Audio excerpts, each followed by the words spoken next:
What is going on out there, world? It's your boy Tommy on the spot for Watch Along Wrestling. Hopefully everyone is doing well and staying safe. We had to jump on here. It's been a little bit of tricky stuff going on with the channel here. I still am in the middle of uploading my WrestleMania vlogs, but if we wait till that ends, who knows? It might be time for WrestleMania 39 by that point. So I wanted to get on here and talk with you guys about everything that is going on right now with the MJF and AEW saga and the whole situation that has gone down. And I've decided to call upon my main man down in Orlando, Florida, Steve. Steve, how are you doing today? I am doing great. Our summer break just started, so I guess which is part of the reason why we're able to come on and do this. But yeah, no, I'm doing great. Yeah, no, it's Steve. Steve has a little bit of time off here.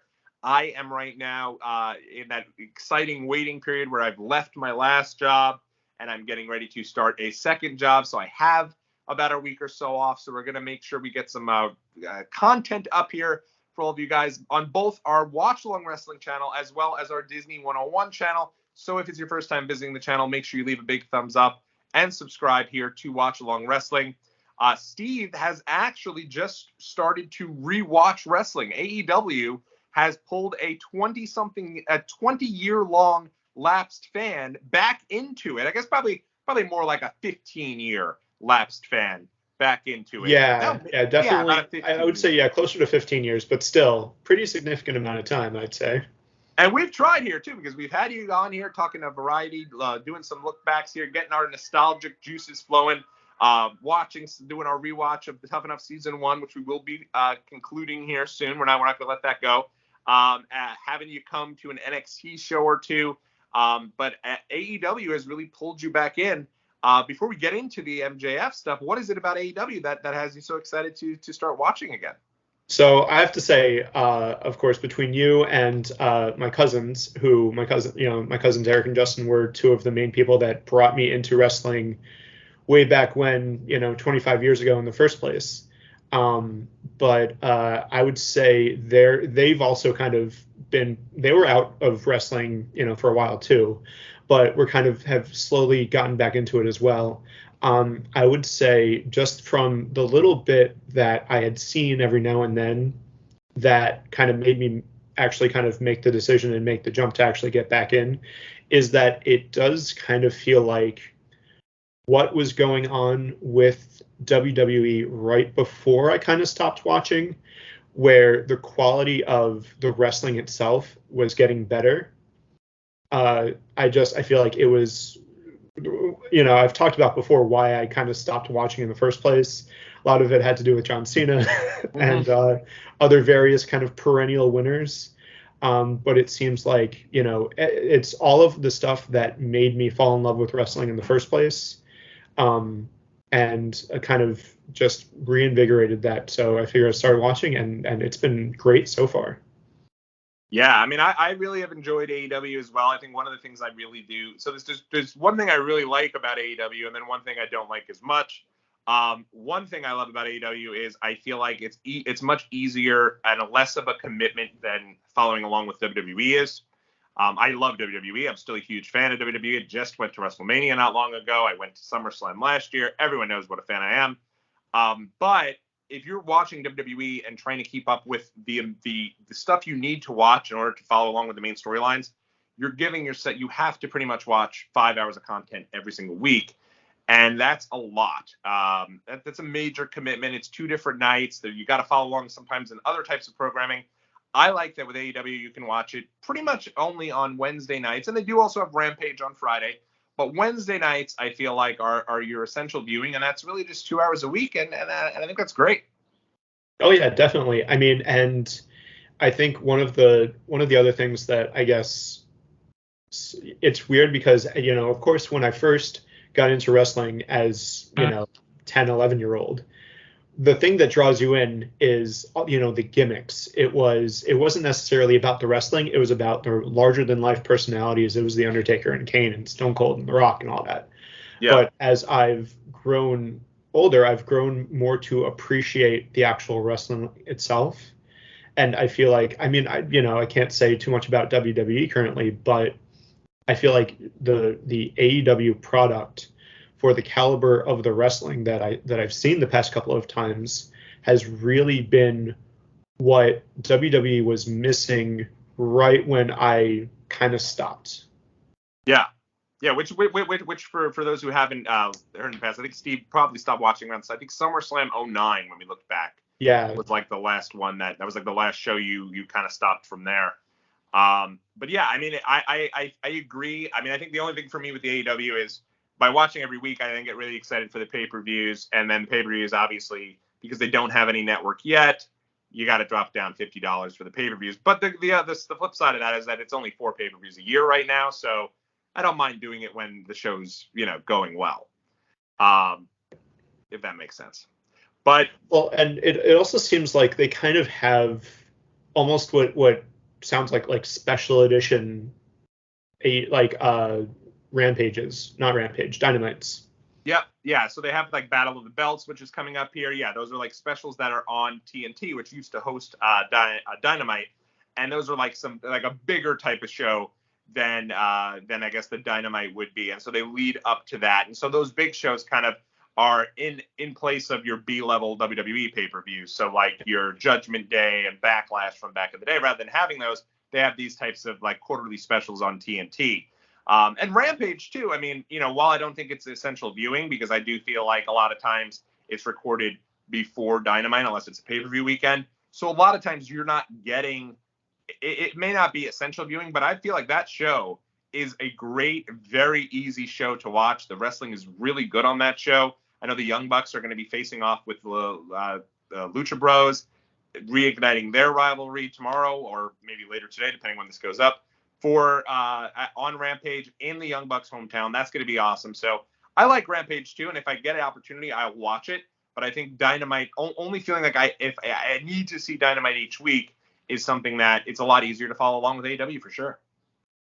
Yeah, I would say so. I mean, and the thing is, like, knowing now that I kind of picked this opportunity also where I knew that coming in right off of a pay-per-view, it wasn't going to be necessarily too storyline heavy where I was going to need to know a lot of stuff. Mm-hmm. They kind of recapped what happened Sunday night on the pay-per-view at Double or Nothing, and I felt like this was kind of a good way where they were going to start reintroducing or like kind of starting new storylines and that kind of thing, or at the very least entering into the next chapter of certain storylines. Mm-hmm. And even that, it didn't feel like it was too storyline heavy, where I was able to really get a sense of any existing storylines that are going on right now. Pretty easy to grasp what was going on. And I mean, there's a lot more that I could get into, but what we're here for is one of the things that we watched on last night was the MJF promo. Absolutely. Yeah. And I mean, and just to close that point out, I think what's also great is AEW has only had, I think this is their 5th champion. They had Chris Jericho, they had Jon Moxley, Kenny Omega, Adam Hangman Page, and now CM Punk. So I feel like whenever they have a new champion, it's almost like a new era of AEW because they don't flip the belts very frequently. So I do think it's a great time to join. And yes, obviously everything that went on with MJF this past weekend had me just buzzing because for me, being a grizzled old wrestling veteran fan like myself, I don't necessarily consider myself a smart fan. I do follow along with some of the newsletters. I do follow along with, obviously I've been a subscriber in the past to F4W, Brian Alvarez, Dave Meltzer. I'm currently not because a little it's expensive. But it's that being said, whenever there's something that gives me pause and goes, is this work? Is this real life? It gets me very, very excited. And I think that I wasn't alone in feeling this way when I had heard about everything that had gone on when it was announced or when it was revealed that MJF did not show up to an autograph signing for fans that he was scheduled to take part with. Yeah, and I mean, one of the first, and I feel like now after the promo, it kind of makes that a little bit more clear about why that happened.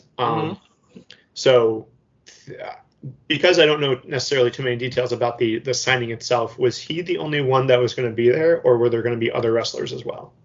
No, so it was AEW Fan Fest, but AEW Fan Okay. Fest is not like a WWE Access, for example. They have WWE Access in the past. You went in, you paid $50, and then you got to go in there and meet as many people as you can within that time. Normally, you'd only get one or two because it'd be so many, but the only ones you'd have to pay per person traditionally, I know it changed this year, was like your top of the line guys, your VIPs. So you'd pay like 150 for like a Rey Mysterio, maybe 250 for an Undertaker, something like that.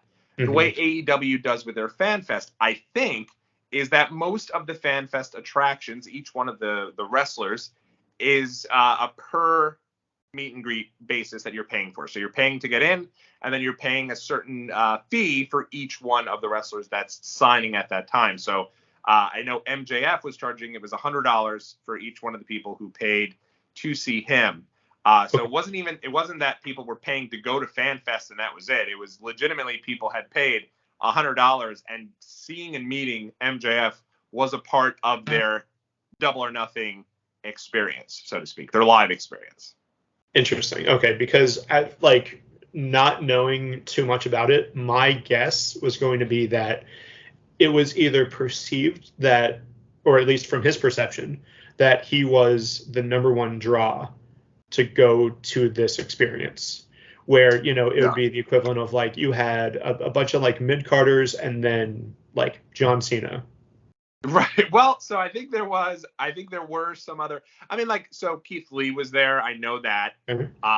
Keith Lee is a pretty, you know, he's not a top guy in AEW. He's in But a fan favorite, definitely. Yeah, he's a fan favorite. There's a couple other people that were there. I don't know the full list. But I think one of the MJF's points and one of the ways is that he does have a rather large opinion of himself. And I think that the stats have spoken for themselves. He had said he's the second biggest ratings draw. I didn't even get into who the number one guy is. I'm assuming it's Punk, but he basically was saying that he's one of the top guys there. Yeah. And I think he was a little unhappy that whatever the picture was for the autograph signing had him all the way at the end. I don't remember who was in the center. Maybe it was the Hardys, and he was all the way at the end. And I think he was like, he had gotten annoyed with this perception that like he is not a big deal for the company. And I think that has led to a lot coming out about him not showing up to this signing. But the signing, of course, did let some people down who were looking forward to meeting him. Yeah.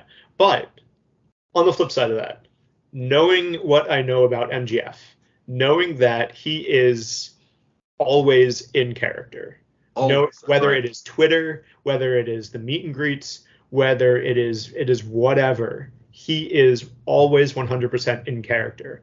And so for the character of MJF to cancel a signing because he saw something as a snub where all the way down the line, what are you doing? That is 100% what that character would do. And so, if it all, turns out that all of this was a work where it's kind of like 50-50 at this point, where if the Friday canceling was kind of the wake up call to Tony Khan and saying, okay, I get it, and let's sit down and hash this out. Or if the whole thing from start to finish was a work, that is 100% within the character motivation to say, looking at that signing, going, no, you're kidding me. No, I'm not showing up. Yeah, no, you're 100% right. And he has never been out of character. He before he even got to AEW, I used to see him in MLW, and he'd blow you off. You'd kind of be like, is this guy like actually a dick? Like, what's the deal with him? Right. But as you kind of went ahead, it's like, that's great. Like, it's awesome that this guy does this. Like, he goes on, even with like a huge interview that he had with Ariel Helwani, he ends up getting that interview and was even in character during that interview. So it definitely does fit in, especially when you hear the idea that not only did he not go to this signing, but he was like in the casino playing some of the casino games while this was going on. Like, people had spotted him in the casino. So he was, you're right. I mean, I think his idea here was to make this and build this as a part of the MJF character, and did so in spite of, I'm sure, a couple of fans who were a little disappointed. I know most of them got refunds, and maybe someone else over there they could have went and met, and they kind of tried to work that out. But you're right. I mean, I do think that his perception there was to go ahead and build up his character and just kind of bleed it all together. Yeah. And I mean, I don't know if you want to get into what he actually said in the promo, or yes, we can. I just want to hit on the idea that what was great about this was you had a lot of people who are like your real frontline, I don't want to call them wrestling journalists. Let's call them that. Yeah. And they were 100% like building this as this was like, if MJF really was doing this for his character, he sure as hell got them, because they were losing their minds over it, which really led to this continuing boom that was going on social media regarding MJF showing up, and it just kind of continued to sprinkle the plant, so to speak, and have this kind of continue to grow, this then become this huge story that it was, which was great. If you can get me excited about something, awesome, but if you can actually get those guys to maybe go, wait a minute, what's going on here, I think it's even better. Right. And the whole thing was that even we were talking about was how it's perfect timing, because with the whole Sasha Banks walking out and that, like that kind of thing, like it would be where if this is actually what's happening and MJF, quits, gets fired, whatever, and shows up in WWE, how bad does that make WWE look? Because they're basically, they're accepting somebody in that who turned around and did something to their company, which exactly the same thing that happened to that company. Right. And I will say this, and I don't want to get too off track. I haven't mentioned too much about Naomi and Sasha Banks because I 100% think that is a work. I believe they'll be at the Hell in a Cell pay-per-view in Chicago and show up. If they're not, then I'll believe that it's legit. But I think that entire story is WWE's storyline of the summer. And that'll remain to be seen if that's going to occur. And I guess we'll see. But you're 100% right. They couldn't bring them in if they're so upset about Sasha Banks and Naomi walking out and leaving and doing this. And then he does the same thing to AEW, and then they went and hired him. But I don't think AEW would let MJF out of his contract. I know he's signed now until 2024. And the problem for him is supposedly he signed one of these very early contracts with AEW. Kind of this, prove it type deals, where AEW was in its infancy. They had a couple of people they were giving big money contracts to, like a Jim Ross, Chris Jericho, those types of guys.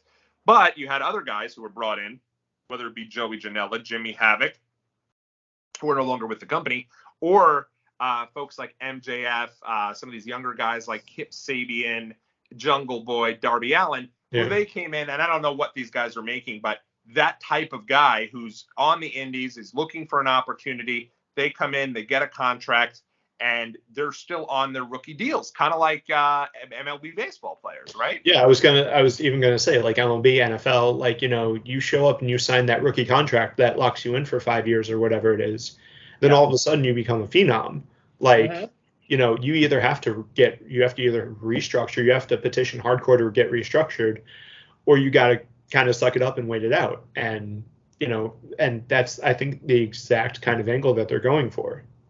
100%. Yeah. I mean, that is what they're doing. I'm stunned that he signed such a long deal at this rate.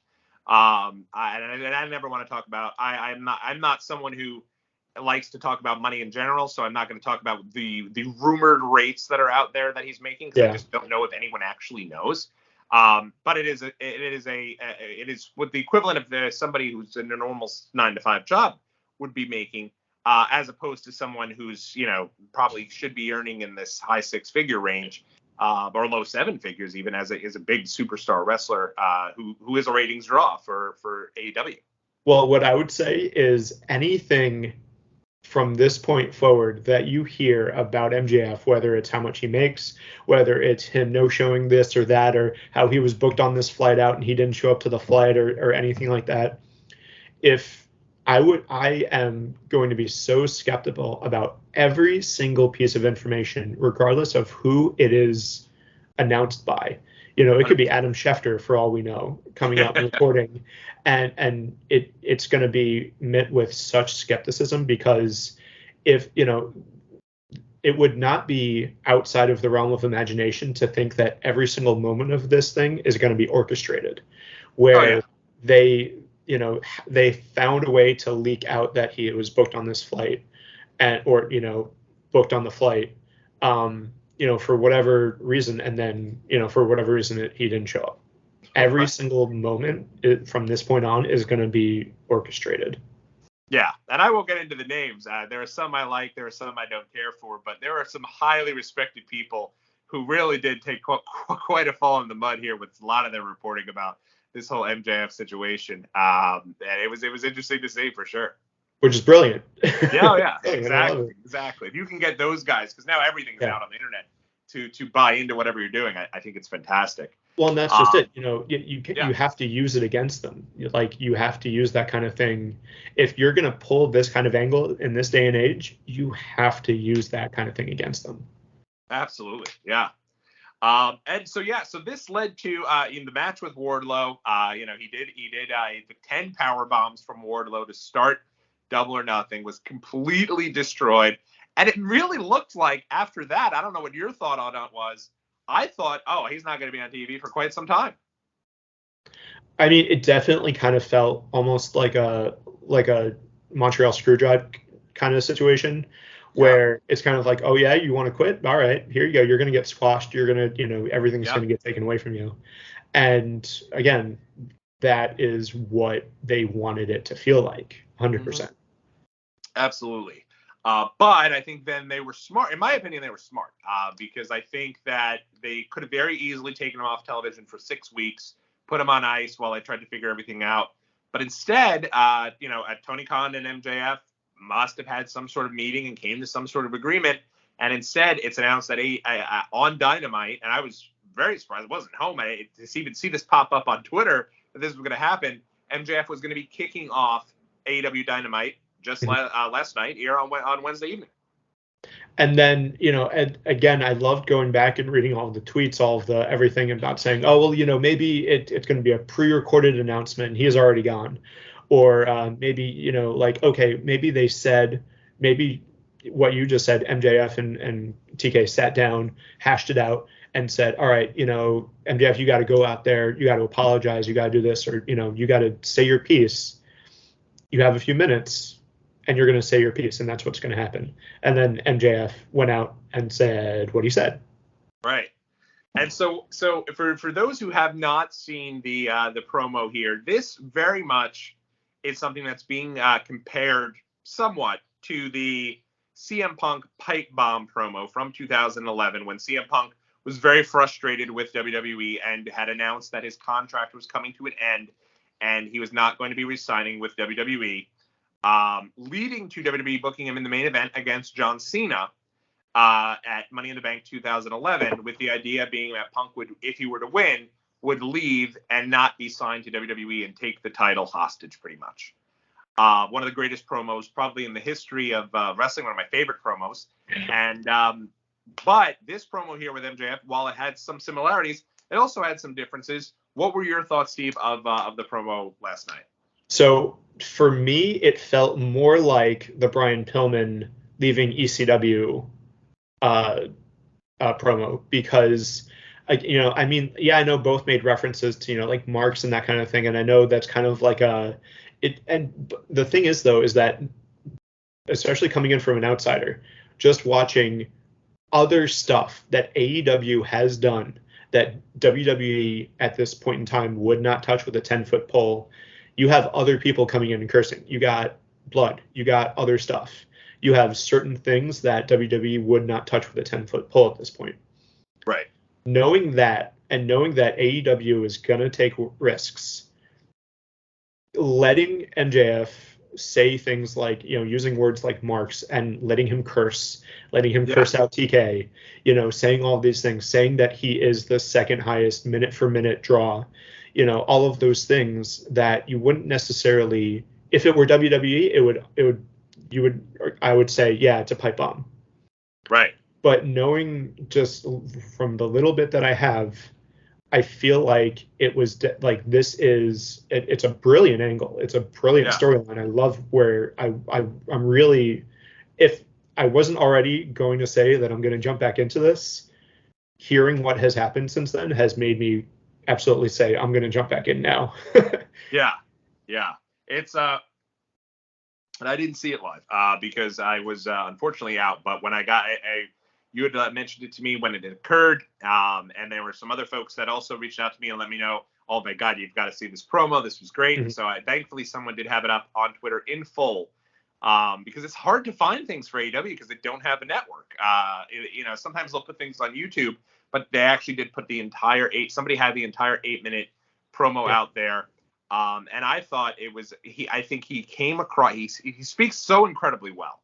I think first and foremost, he's such an incredibly smart kid, and for him to go out there and really kind of laid everything out there and was I think right now too one of the big hot button issues, and this is one of the first time I'd say it's been bubbling to the surface, but you've gotten a little bit of criticism coming towards AEW. The honeymoon period for AEW may be on its way out to a certain extent when it comes to certain things like bringing in guys from WWE, and having virtually all of these guys from WWE coming aboard and joining AEW. And his point, and it was well taken, that, hey, not only am I the second biggest minute-by-minute draw, but you're bringing in, you can't pay me because you're paying every single former WWE guy. So I thought that part of it was awesome because that is true. Yeah, and that's the thing. Like, there is nothing that he said that is like, oh, you're just being a sore loser, or it's like, you're just being whiny or whatever. All of them were valid criticisms, and that was a great. But and so I think that's definitely something that adds to the credibility of it. Absolutely, yeah. And I always say the best villains are the ones that, at a minimum, believe what they're saying. And here, not only does he believe what he's saying, but there's a lot of truth to what he's saying. Yeah. 100%. And so now, in looking at that, at his thing, and then of course he also he curses furiously at the end. And this was all blocked out, but it was released on Twitter, where pretty much he said that Tony Khan, and it's some of the criticism that's come towards Tony Khan, especially following his media scrum with CM Punk on the show following Double or Nothing, where he just lost it because somebody had asked him about some criticism Punk had, and he was just vehemently in defense of CM Punk, and saying all these things, is that Tony Khan is a huge wrestling fan who ends up where he's filthy stank rich, so he's able to basically run this company, and he's running it as a wrestling fan who used to go to shows and go see Ring of Honor and take buses to go do these things, and grew up similarly to the way we did, going to a lot of different shows and going to meet and greets and all these things. And now suddenly he's the biggest or second biggest wrestling company in the world, and he's the owner of it. So that has gotten some of the criticism that's come his way. And MJF saying, you belong behind the barricade. Really, with all the other marks. With all the other marks. Yeah, it was great, and it was interesting to see the crowd who typically hates on him. I mean, MJF walked out there, and they were giving him, Brock Lesnar Goldberg WrestleMania 20 treatment when he first started this whole thing, because they're still pissed he didn't show up to the meet and greet. But as he continued, they're like, oh, he's right. Yes, that is true, and they were getting behind him. Right. And I think there were a couple of things that he said that I know we've kind of back and forth already, and how, I am convinced that this is all a work, and I'm convinced that it's a storyline because of two main things. The first one being that when he said something about, it was something along the lines of calling out the fans, calling out the marks, saying, you think you're so smart, you think all of this and that, nothing. That, I feel like that was him very subtly saying, one way or the other, you think that, if you think that it's a work, you think that it's not a work, and you think that, this is it. Right. He got you, Yeah. And I think that, this wasn't, the idea that everyone just immediately started doing, he's pulling a Stone Cold. That you're Stone Cold comparisons from 2002. And that he just took his ball and went home and all these different things. And then it's like, wait a minute, did he not? No one really knew. And I think that was his way of being like, hey, and also going out and saying some of the other stuff I thought was interesting was the part of the promo where he criticized many of the wrestlers in AEW. And saying, hey, maybe I don't do a million flips. Maybe I don't do all these death-defying stunts.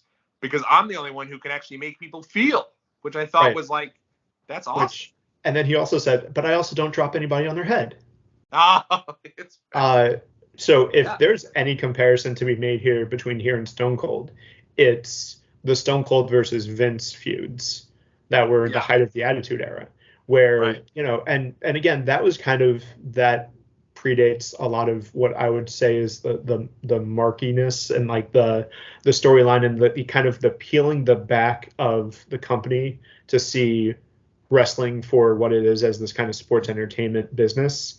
That was still when, wrestling was, I don't want to say, I mean, it's still real to me, damn it, but I mean, it felt more like the storylines were a little bit more real, especially when you're saying you have this one wrestler going up against the boss, going up against Mr. McMahon, where it feels like that is kind of what they're going for a little bit, but they're going to kind of take their own spin on it. Right. I think so. And I think as we look toward maybe where this is all going from here, one of the things you had said to me this morning was, I wonder if he goes out of his way to try to get fired now, try to work on a couple of different pieces to potentially get fired. And of course, one of the big, so I wonder if he's even going to be a part of the show for the next few weeks, because the next AEW show is a big one for them. On, I think it's June 26th, coming right up. And it's the AEW Forbidden Door show with New Japan Pro Wrestling. So it would make sense for MJF to make a splash there and try to destroy that show, something so near and dear to Tony Khan's heart, and show up at that show and destroy things. Well, I mean, one of the first things that he said when he walked out was, oh, Tony, I know all of the execs are here. I know this is a big show for you. We got Forbidden Door coming up. It would be a shame if something bad happened. And my 100% prediction from here on out is that he's going to George Costanza this and go out of his way to get fired and do all of the crazy shenanigans that he can to try and get fired. And it's going to, my bold prediction is that it's going to escalate to Forbidden Door, and he's going to interfere in the Punk Tanahashi main event match, and it's gonna blow up, and it's gonna culminate in him versus Punk for the title. And it's so interesting how it's all kind of come full circle to Punk, because he obviously had his gripe and his pipe bomb, and now I don't think Tony Khan, I sure hope not, is not going to get in the ring and wrestle. Though Lord knows if I was in his shoes, I'd probably book myself out there to do the same. And I might have cut out there for a second. Are you still there? Yeah, no, but you came back. Okay, I'm back. One of the major things that was so interesting, I don't think Tony Khan is going to be getting into the ring, at least I hope not. But CM Punk has become kind of his guy, his big boss man, The Rock. So he's going to be kind of being maybe the guy to be wrestling against MJF to stand up for the company. And in doing so, maybe being the John Cena here in this situation to Punk's MJF, which is very interesting.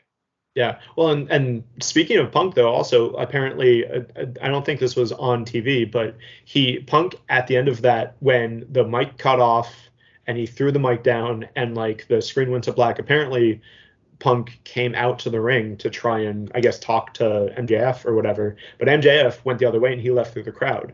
Oh, interesting. Well, I had seen the clip, and it's another thing that MJF he doesn't care. Like, MJF is not afraid of any sort of repercussions. MJF just does not care. He's getting taken out by one of the security guards for AEW. He's going and he's leaving, and a fan is trying to get this on video. MJF slaps the crap out of the fan's phone. The phone goes crumbling right to the floor, and the fan just kind of looks at the phone, and he's just like, what's he gonna do? Like, it's probably, hey, it is what it is, and that's one of the things. MJF is, slapped hats off fans in the past, made people feel bad. And he's always been kind of on the edge of like, wow, he's really pushing this here. He really doesn't care. And I think it's great. And that's the thing. Like, it all goes back to, this is all 100% in character. Like, this is all 100% viable stuff that this character would do. That 100%. MJF is completely capable of doing any of these things. And, it's going to be where he's going to know exactly what to do to get to TK the most. Yeah. Yeah, it's gonna be really fun to see kind of how this goes and how this is intertwined here. And it's so funny because really that MJF and Wardlow storyline, I mean, MJF had really kind of gotten to a point where he had made Wardlow a big star in AEW, kind of the anti-guy folks from AEW are supposed to like, right? The big jacked up dude who, comes to WWE, he'd be pushed to the moon as a top guy, and in AEW was accepted as such. And that feud seems to be culminating, and it's a point of like, well, where does MJF go from here? Everyone's going to be looking at Wardlow, and come Wednesday night, everyone is now looking right back at MJF, and it's almost as if the whole Wardlow thing, Wardlow's just off doing his own thing, and who knows what's going to become of him. Which I also liked what they did with Wardlow later on in the show. I don't know if you got a chance to see it, but that's I know he was on there. He like destroyed someone, right? He crushed a guy, and the guy's going to get crushed when he's already in the ring. Jay Brown, come back. But basically, I don't know who it was that came out, but it was some wrestler or some kind of exec from the back or whatever that came out after Wardlow crushed this guy and started like serving him papers for all of the security guards that he's beat up. Oh, really? Yeah, and like it was funny because there was a whole mess of security guards that came out with this guy. Oh, that's awesome. And they all rushed the ring, and he all beat up the security guards again. So I love that that's a thing. Yeah, no, that is good. And I mean, again, AEW is only 3 years into its run here, and so I think that like a lot of people sometimes say, oh, they aren't as storyline driven. It's like you need time to develop characters and develop storylines.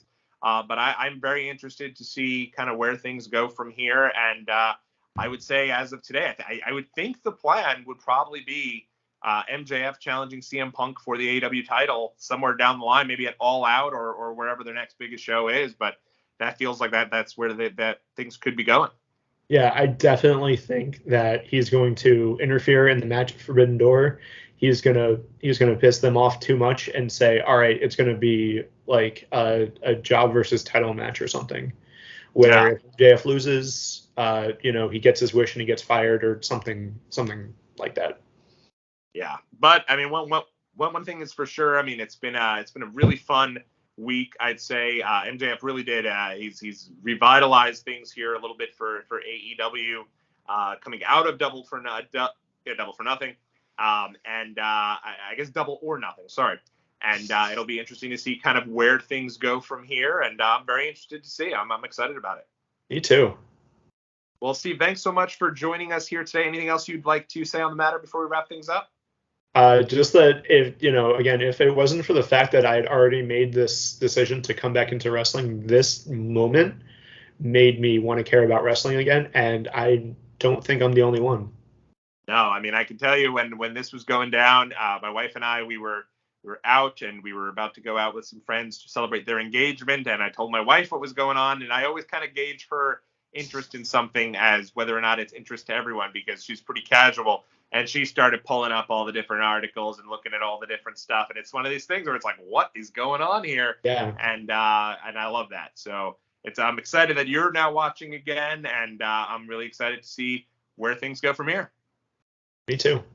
And I guess, hey, on another note, us Jews have someone to root for. So it's always fun to have a cool Jew doing cool things for different stuff. Yeah, because I mean, before this, it was like what, Goldberg, like Goldberg. Yeah, exactly. I think that's probably V1 is Goldberg. Growing up there. So, but we'll see where things go. Keep it locked right here to Watch Along Wrestling. Let us know what you thought about all this in the comment section below, and we'll talk to you guys real soon.